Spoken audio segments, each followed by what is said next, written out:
This is a floating deck, and this is what the deck is sitting on. Taking your backyard from a dirt dump to the neighborhood hangout can be a monumental task. However, this one simple hack helped me stop overthinking and start building. In this video, I'm going to show you how these blocks will make building a ground level floating deck super easy. You don't have to be a pro to go from ground to deck board, and I'm going to show you how. Let's get started.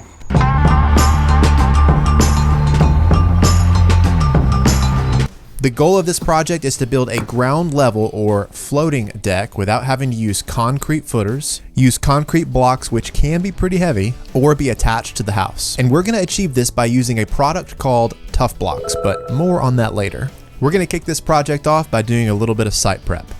It's very important that the ground is compacted using either a plate compactor or a tamp. I'm also going to add a layer of paver base just to ensure a stable, level, and well-draining foundation for these Tuff Blocks. The first thing I'm going to do is determine my layout, and I'm going to use this corner of the house as my reference point, assuming that the house is as close to square as possible. Spoiler alert, it's not, but we'll still be able to make sure our structure is perfectly square. Once I have a good starting point, we'll build the outer frame first. For the first 4 blocks, I don't want to be able to see those, so I'm going to inset them about 12 inches. Now with that, there is going to be an overhang, but we'll deal with that later and add some additional blocking to support it. Again, this is a ground level deck. So that means no step down into the yard, but also I don't want to put a step there at the back door. I'm going to be using 2x8 material for this build, and by the time we add that, the paver base, the Tuff Blocks, the deck boards, we should be at that comfortable height of about 7 to 8 inches for a step into the house. This corner over here by the door is one of the lower spots, and so I'm having to build this up to match this outside corner to bring it to the desired height where it's an easy step up into the house. Once those 2 points are level with each other, I'll move on to the next corner and work the entire frame until each corner is perfectly level. This is a great starting point. The deck is at the desired height, and I can now lay the rest of the blocks with a perfect reference point. But before we do that, we're going to knock out a couple of other things first. Once the outer frame is fully constructed, we're going to use the 3-4-5 method to make sure this thing is perfectly square and make any adjustments necessary. I didn't show how to do this, but essentially you measure 3 feet one way, 4 feet the other, and then it should be a perfect 5 feet between those 2 points. And if it's not, you've got to adjust your structure. To secure all of my beams and joists together, I'm going to use 2x8 joist hangers and then some of these corner brackets as well, using 1.5 and 2.5 inch screws. For my joist spacing, I went with 16 on center, except for the first one off of the house. That one's going to be at 12, and then I'll go 16 on center from there. And I'm going to do something that might be unconventional, and that is to go ahead and place my joist hangers. Given that this is a ground level deck, it's going to be easier doing this now. Plus, I'm working solo, so whatever I can do to make my life a little bit more simple.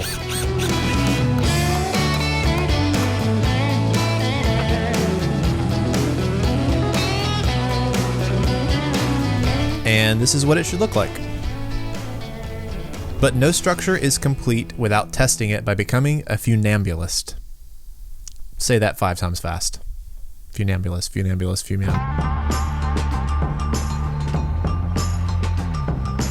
Okay, now let's talk about these Tuff Blocks. This is an instant foundation system, and as an average DIYer and homeowner, it makes building a deck like this super easy. They're lightweight, making it super easy to set up and adjust for level. They're versatile in the material that they can support, from a 4x4 to even a 2x12. And they each have an individual load capacity of 1,700 pounds. Another great thing is that on Build Tuff's website, they have a deck chart and calculator, so you can go in and add your square footage and it will put out the exact number of Tuff Blocks that you're gonna need. One thing to note, the number of Tuff Blocks required is going to be based on the ground deck with 16-inch centers, which is what we're doing for this project, and 5-foot spans between each of those blocks across the length of one joist. How these blocks are engineered and what they recommend per your project, you can sleep safely at night knowing all of your hard work will last.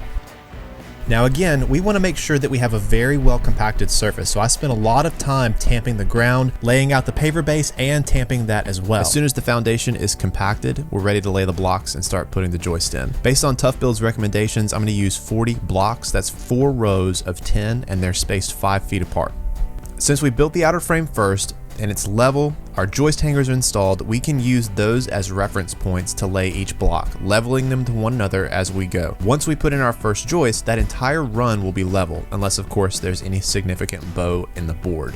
I did run into that issue. Just make sure you always put the bow side up. You can see here how it's beneficial to have those joist hangers pre-installed. It makes it so much easier to get the board in place as opposed to having to clamp it or hold it as you put those joist hangers on. When I was installing the joist hangers, I did use a small jig that I created. You can see that here.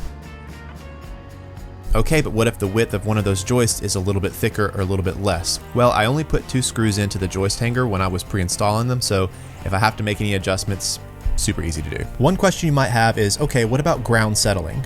The answer is that one single block does not carry 100% of a load. The load distribution is spread out across the entire structure, from the deck boards to the blocking to the joist hangers, the screws, the nails, the whole thing, and the blocks. So hypothetically, if there was a little bit of settling in some of those spots over time, the blocks closest would just end up taking on more of that weight. And if my math is correct, 1,700 pounds per block, I'm using 40 blocks, that's 68,000 pounds of total load capacity. But we're not going to be bringing in 10 fully loaded pickup trucks to sit on top of this deck. What I'm trying to get at is these tough blocks are going to get the job done.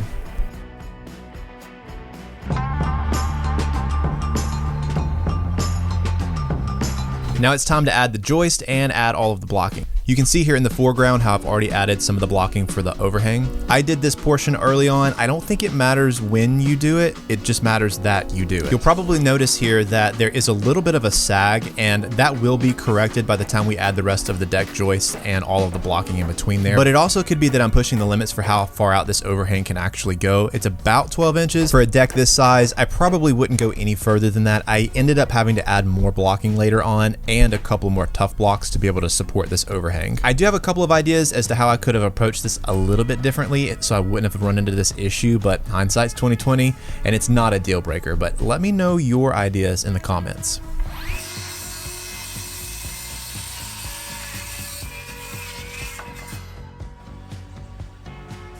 Laying out all of the joist, again, I'm just making sure that I'm going crown side up. So if there's a bow there, I want to make sure that the bow side is facing upward. Gravity does have an effect, and the weight of the structure and any load that it's going to carry over time will gradually push that board downwards.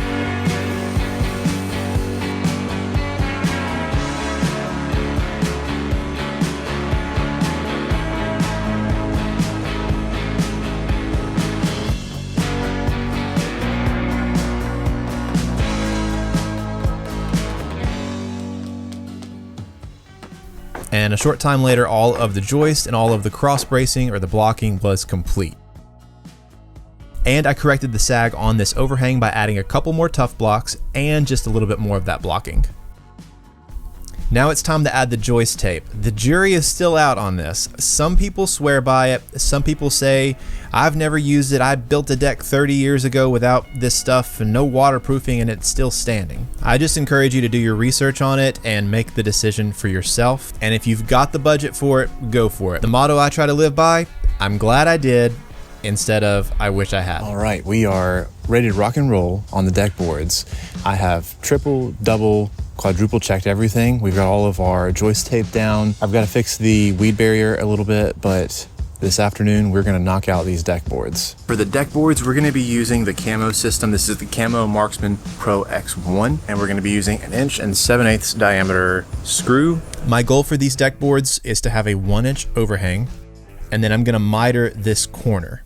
I did have a couple of gutters I had to work around, but using a jigsaw and a roundover bit with my router cleans it up really nicely. This mitered edge is going to be a really nice detail, and you won't be able to see any end grain on the deck boards. That's the goal.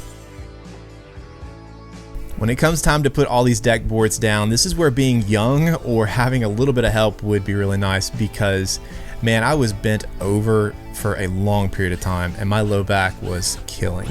So I have 2 major tips when it comes to building a deck like this. Number 1, tarp your material. Do not let it sit out for days in the sun. The boards will warp. And then number 2, drink plenty of water and take ibuprofen. Now, if you do have any deck boards that do become warped, which I did, you can use something like this. This is the Camo lever. It helps straighten those warped boards effortlessly while helping you keep your spacing consistent. And with the Camo hidden fastener system, I'm able to get a 1/16 of an inch gap. A couple of tips when you're installing deck boards like this: you want to start with the straightest board possible so you have a great reference point.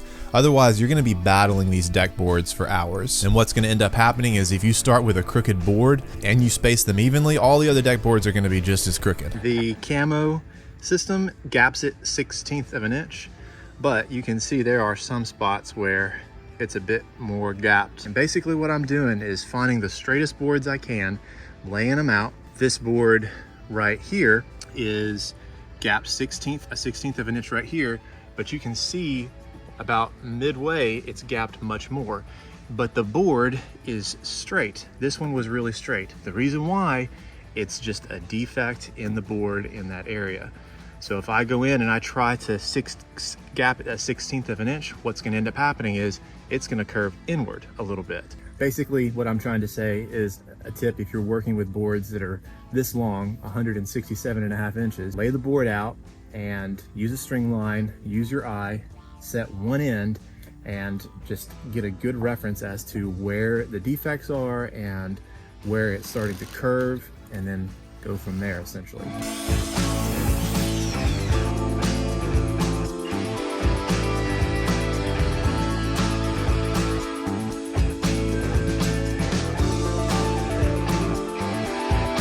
Building a project like this is so much fun. It is a lot of work, but the end result is totally worth it. My experience in using these tough blocks to build this ground level floating deck, easy mode. With the right tools, anybody can achieve this remarkable transformation. Whether you've been building for years, you're a seasoned DIYer, or you're on your way to the hardware store to buy your first circular saw, with tough blocks, it's time to stop overthinking and start building. All right, that's gonna do it for this build and this video. Absolutely loving how this floating deck turned out. Make sure you guys check out buildtough.com or head to your nearest Lowe's to pick up these tough blocks for your next project. Thank you guys for watching, and we will see you in the next build.